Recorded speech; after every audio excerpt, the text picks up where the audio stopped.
Hi, I'm Hazel. It is almost Saturday, so it's time for another vlog. We are officially less than 1 month away from the Legion drop, which is kind of terrifying. I haven't been playing like any WoW, like on live WoW anyways, just because there's just so much other stuff going on, but I can feel it like impending on me. I can feel that day coming, and I know it's just going to be like the marathonist marathon, because there's going to be so much to do once Legion drops, especially like for me specifically, because I'm going to be still working on videos like a lot. And then my raiding character, of course, like everybody else. But then I want to also get one of my PvP characters, maybe 2 of them up to ready to go, and then like start practicing on them, because I'd really like, not really like, I'm going to work very hard, and I'm going to do my very best to get a Glad title at some point in Legion, and I want to get started on that early. So there's gonna be so much stuff to do once Legion drops. And right now we're in kind of the last like 3.5, 4 weeks of pre-Legion time, so I'm just kind of enjoying the not wow. I'm kind of trying to get as much of everything else out of my system, so that when Legion does drop, I'll be ready to like really go ham on WoW. So yeah, in WoW, I guess I did a little bit of live. So now that my characters don't need to be like camped out in their garrisons anymore, I started moving them all after I finished opening all the salvage crates. I started moving them all to an instance. So I picked a Nixie's Lair, and I started moving all of my characters at the Mud Sprocket so they could like run a Nixie's Lair and then hearth back, and I do them all every week. And on the third one, the Drake dropped. So I was like, okay, I guess I won't move the rest of them there. So I started moving all my characters to Karazhan to farm for the vicious fiery warhorse. I think it's that one, the vampire horse. And on the second character I moved out there, that dropped. So then I decided to quit while I was ahead. So now I'm very slowly moving my characters out to the Oculus to try and farm. I have the Azure Drake. I don't have the blue one yet, so that's kind of what I'm working on right now. But I'm not working on it very rapidly, just because it's like really far to fly my characters out there, and it's kind of annoying to do it one by one. And post 7.0, a lot of my characters, like my alts that I never really play, they're all like 640, 650, and I don't know what any of their buttons do, so I'm actually having trouble getting Malygos down low enough before he takes off, so that I don't have to do the whole Drake thing. And sometimes the Drake thing doesn't build up the stacks it's supposed to, so I'm like sitting there mashing my 1 key on the Drake encounter for like half an hour until he actually dies. So I haven't been doing a whole lot of that, but eventually I'll get back into it, and I've had some pretty good mount luck. So I'm up 1 Onyxian Drake, which I'm actually a really big fan of. I really like the Onyxian Drake, specifically just because it's like a classic Drake model, but it looks like it's got extra stuff on it, and also I think it's kind of Shadow Priesty, so I've been enjoying that one. Overwatch has a surprise event, which nobody really saw coming. Nobody really knew this was a thing until it was basically happening, and it's to celebrate the Summer Games. So it's not technically tied to Rio. I don't think they're being sponsored or vice versa. I don't think anybody's changing money there. But they do have a 20-day Summer Games event going on, in which every loot box that you earn during the event, and you get 1 free loot box just for logging in during the event, is guaranteed to have at least 1 new Summer Games item, and there's 100 new Summer Games items to collect. So there's some skins, there's, you know, highlight intros and victory poses and all sorts of stuff. As far as skins, I think there's like 8 new ones, maybe 10. I don't remember exactly counting them, but there's some like new legendary ones for Tracer and Zarya and Lucio, and then some new epic ones for like the dwarf dude Torbjorn, and then like Mercy and Diva and Genji. And one more? Don't remember. But yeah, so basically what that means is I am grinding all of the Overwatch, because I don't really want to spend money on crates, but there's a couple of the skins that I really want. I wanted the Zarya weightlifter skin, and I actually got that when I opened it, which is pretty cool. And I opened American McCree. Oh yeah, that was the other one. I opened American McCree, which is really silly, and it makes me very sad that I'm very bad at McCree. I can't play McCree. I'm stuck at him. But I really want at least one of the Soccer Lucio skins, because those are really cool. And I've been using the Hippity Hop skin that has a giant golden, like, mouse head thing going on. Monkey head, frog head. It's a frog. And I'm kind of sick of that. Also, I have a bad feeling that maybe the giant frog head gives me a bigger head hitbox. I don't think that's true, but what if it's true?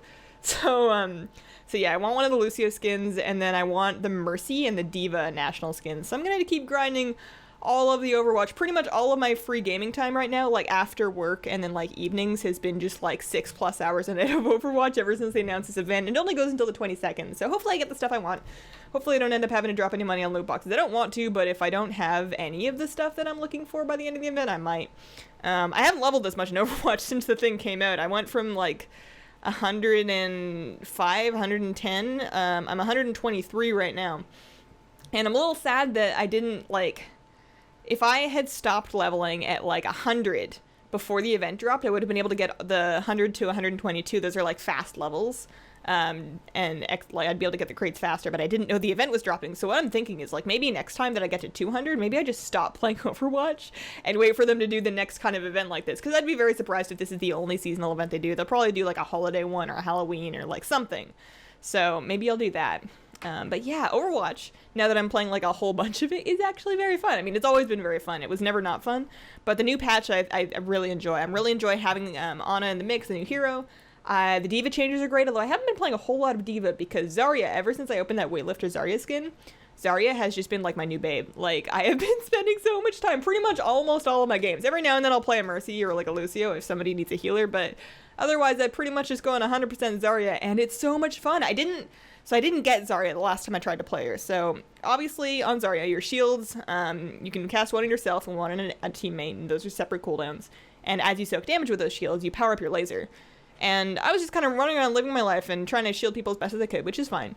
And I like couldn't hit anybody with my laser. Like, I had terrible aim with it, or that's what I thought. And I was like, how are you supposed to damage people with this thing? And then I found out that once you actually get the laser powered up past like 60 or so, it gets a very wide like hit scan. And then you can just like fire hose people down. So my problem was that I wasn't charging the laser up fast enough. So now that I've gotten better at that, you know, you can just bait people's damage by just kind of wandering in front of them and shielding, or at least you can at my MMR. And then once you powered up your laser, you just charge around like a rhinoceros and just like fire hose people down. It's hilarious. And I have a pretty cool skin that gives me a little yellow ponytail. So yeah, I've been playing a ton of Zarya. What else have I been doing this week? Pokemon Go, I'm still playing that. It's going through some growing pains this week. The online community's had a hissy fit. Justifiably so, I would say, just because there's been a couple of big bugs introduced with the latest patch. And because up until a certain point, Niantic, who's the developer of Pokemon Go, they hadn't said anything about whether or not these were intended. So people thought, one of the bugs, for example, is that Pokemon are like extra aggressive and they have an increased rate to break out of balls and or run away. So it became harder to catch Pokemon, and a lot of people thought that was an intentional thing that they had added to try, like, after people got sucked into the game, to make them spend more money on buying extra balls if they ran out of Pokeballs faster. So nobody knew if that was intended or not. That was like a conspiracy theory, but nobody knew because they hadn't said anything. And then recently, they actually just started, maybe they just got their community manager back, or maybe they hired a good one, but they've started actually tweeting things and talking about reasons for stuff, and it's been really nice. It's nice knowing where the game's going. So they have confirmed that the extra escape rate / breakout rate, kind of unclear as to which one, but it is a bug, and they are looking into it. They have confirmed that you are in fact supposed to get extra experience bonuses for the nice, great, excellent throws, and those haven't been working, so that's a bug. They're working on it. They have confirmed that they talked about why they had to shut down sites like Pokevision, aside from the fact that it's blatantly against terms of service, but they talked about why they had to do it in terms of like one service like that just causing a huge amount of server strain, so they justified it like that. And then I feel like there was something else that was like really important, but I don't remember now. I guess they released it to Brazil. A bunch of Brazilians are like really happy right now. So yeah, I'm having fun with Pokemon Go. Oh, and another thing that just came out today, I'm not sure if that was from them or just somebody figured this out, but if you hit up 10 Pokestops within a half hour time limit, the 10th one gives you just a bunch of stuff, just like 8 things, and it will guarantee you an egg, supposedly, if you have a spot for an egg. And I found that out this morning, actually, because my route, I go through a little park that's got like 7, 8 Pokestops, then I hit up a couple more on my way past it. And then I found out that on the 10th one, I just got like all this stuff, and I never really clued that into it being the 10th one. But if you do, in fact, hit up 10 within a half hour, the 10th, and they have to be unique Pokestops, they can't be the same ones, but 10 different ones within a half hour, and the 10th one will give you a bunch of stuff, so that's kind of cool. But it's been kind of hard to play this last week just because I've been playing so much Overwatch and because it has been so hot outside. Oh my god, I can't, like, I usually want to go out after work, which I usually finish up my video stuff for the day, or at least the first wave of it, around like 4:35, and I usually like want to go out for like an hour and a half before I get home and start dinner, and 4:35 is like the hottest part of the day, and it has been just like not safe to go out there with my dog for extended periods of time, so it's been a little tough. Other things going on in my 3-dimensional life. I have tomato plants. I think I mentioned this before. I'm growing tomato plants in my balcony. I've got 2 of them. And I went out to water them yesterday morning, and one of them had gotten so overgrown, it was like escaping its cage and just like tendriling out toward like over my balcony. It had overgrown so much on one side, it actually tipped itself over. So I had to take a dinky pair of kitchen scissors because I don't have any shears. I need to order some shears. and hack down like a whole bunch of mass off that. And I had to cut down a whole bunch of like little green baby cherry tomatoes, which is kind of sad, but it's still growing like a bunch more. So I'm not exactly going to be short of tomatoes. I actually have way too many right now. I'm kind of running out of things to do. I always thought that I would always have things to do with cherry tomatoes, and I kind of do, because you can always eat them. They're delicious. But right now, so the things I do with them, I obviously throw them in salads, because that's easy. I will saute them with a little bit of garlic and olive oil and like some basil, and then I'll mix that in with some pasta sauce for like a pasta dish, and that's pretty good. And then I've just been eating them. I've just been like putting them on a plate and putting them on my desk and eating them. So if any of you have any like really good things to do, really good ideas to do with like a bunch of fresh cherry tomatoes, you let me know. I'll think about it. Yeah, so questions for the week. Daniel says, "Hey Hazel, I just wanted to know if you could go into more detail about IVs for Pokemon Go. I just found your channel, love your vids, very informative." So yes, absolutely. So IVs are kind of like the nerd side, the hardcore nerd side of Pokemon Go. And this has been a factor of regular Pokemon games as well, but it has made its way into Pokemon Go. And what an IV is, it's an individual value. So that's what the IV stands for. And every Pokemon, so you know it has a CP, which is its combat power. It's kind of like an amalgamation of its stats that gives you a basic idea of how good it is. The CP doesn't really have much to do directly with the IV. So you can catch like a CP 600 Nidoran, and you're gonna be like, man, this thing's great, I'm gonna power it up. But it could have really crappy individual values, and you'll never know unless you put it into a calculator. So what the individual values are, you can take two Pokemon, let's say, and let's say they're both CP 300 and they're both Pidgeys. And one of them just happened, you look at them on page, and they have the same CP, but one of them has more health, or it like hits harder, or like whatever. So every Pokemon has, so you've got attack, what is it? Attack, stamina, and there's one more, not speed. Hang on. Okay, yeah. So every Pokemon has 3 actual stat categories. One of them is their attack stat, one of them is their defense stat, and one of them is their stamina stat. And then an IV is a bonus. So basically, your CP gives you stats in all of those. And that's specific to the type of Pokemon it is. And then you have a bonus between 0 and 15 in each of those stats. So you can have maybe +6 in attack, and +10 in defense, and +1 in stamina. And that's your IV bonus. So you'll hear people talking about like an 80% perfect, or a 99% perfect, or a 10% perfect IV. So what that is a perfect IV would be a +15, which is the max. It goes from 0 to 15, +15 in each of those stats. So a perfect Clefable is going to have an extra 15 attack, defense, and stamina stat on top of what it should have for its CP. And what that's going to do is it's going to actually raise the CP cap at every individual level. So let's say you're level 30. Your Pokemon can only go up to a certain CP. You can only upgrade them so far before it caps out. And you'll notice that on the little arc over the Pokemon. The end of that arc is the level cap for that Pokemon for your trainer level. So as your trainer level goes up, so does the CP cap for your Pokemon. But the higher the IV of that Pokemon, the higher, like the better IVs it has, the higher its CP can go within your level. So maxed out, say you've reached the level cap of 40, and because you're like really old and this game's been out for 10 years, say you've reached level cap of 40 and you have 2 Dragonites, and one of them is like 60% perfect and the other one is 100% perfect, and both of them have been upgraded fully so that their little arc bar is maxed out. The one with perfect IVs is going to just have a higher CP. It's going to be just straight up better.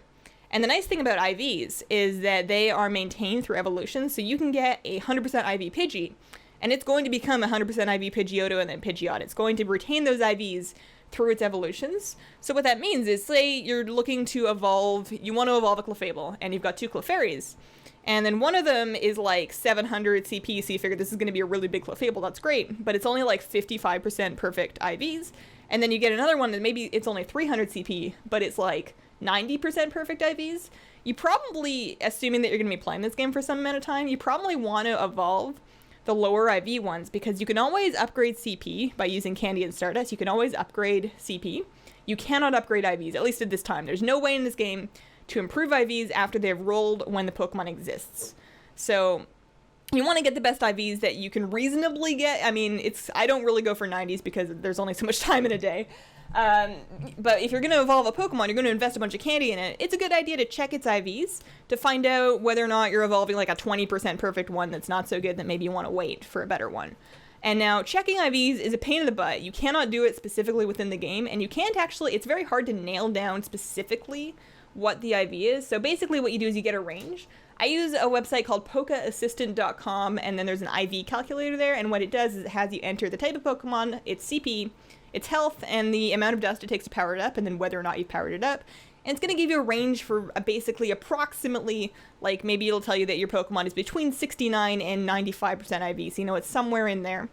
And that'll give you just like basic idea of how good it is in its individual values. So you don't have to worry about any of this if you're not going to be super hardcore about Pokemon Go.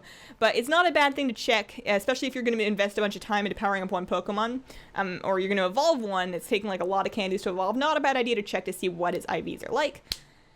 And yeah. And then of course you can get like 100% perfect IV Pokemon, and then you evolve it, and then it gets a crappy moveset, and then you're back to square one. But that's just kind of the nature of the game.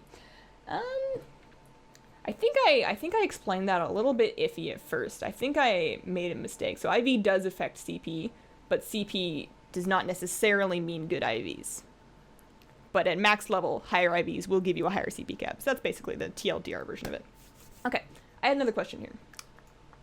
Ben says, hey Hazel, I've always wondered if you have another job or jobs besides YouTube and streaming. Also, if you don't have any other jobs, could you maybe talk about your transition into doing YouTube and streaming full-time? Okay, so I do YouTube full-time. I classify it as YouTube / housewifing full-time just because I take care of the majority of what needs to be done like around the place and with our pets. Not that that's a big deal, but it's just something that's added on to what I do. And part of the reason why I don't go out and work in addition to doing YouTube is because our dog, he's in another room right now, but if you actually leave him home alone by himself, he has very bad separation anxiety that we haven't been able to fix. And he will shriek bloody murder until somebody comes home, which is a very good way to get evicted. So somebody has to stay home with the dog, or we have to take him to doggy daycare, which is like very expensive. It's almost as expensive as daycare for a normal human child. So I'm kind of a stay-at-home dog parent that also does YouTube. But I do well enough through YouTube that I don't feel like I'm unemployed. So the transition into doing YouTube and streaming, so I haven't always just done this. I used to, back when I lived in Canada, I had a sales job. And then when I moved to America at first, when I came to stay down here for 6 months at first, and then I came back to stay down here for like another year plus until my green card went through, I didn't have a work visa for the States. I wasn't actually allowed to work. So for those years that I was in America but not allowed to work, obviously I didn't get a job because I legally wasn't allowed to. That's bad news when you're trying to immigrate. But I didn't even turn on any monetization for the channel. I wasn't accepting any money at that time because I didn't want it to be classified as working when I wasn't supposed to be working. I wasn't really sure how that happened out. But and then basically once I got my green card that gave me actual work authorization so I could earn money in the States, I just turned on monetization. So I'm kind of in a lucky situation where I am being supported by my husband. I'm taking care of some household duties, and I am doing my best, and I've managed to do that for enough time now that it's kind of grown into its own thing that is worth spending 8 hours a day on. But it's definitely, I feel like for anybody that's trying to make that dream a reality and trying to quit their job and jump into YouTube full time, it's very scary, it's kind of dangerous, and you definitely want to make sure you've got a solid enough foundation and a diverse enough foundation that you're not going to end up in trouble. Especially because what if you grow a YouTube channel and you're making enough money and you think you can really make it, and you quit your job, and then maybe your videos get copyright strikes or something happens with your YouTube channel, your income could be cut off at any moment. So it's really scary. But I like my job. I like what I do, and I look forward to doing a lot more of it in the future. So that has been my week. If any of you have any questions you would like answered on a vlog, just leave them as comments on the most recent vlog. And I hope you guys have a wonderful, wonderful day. Bye.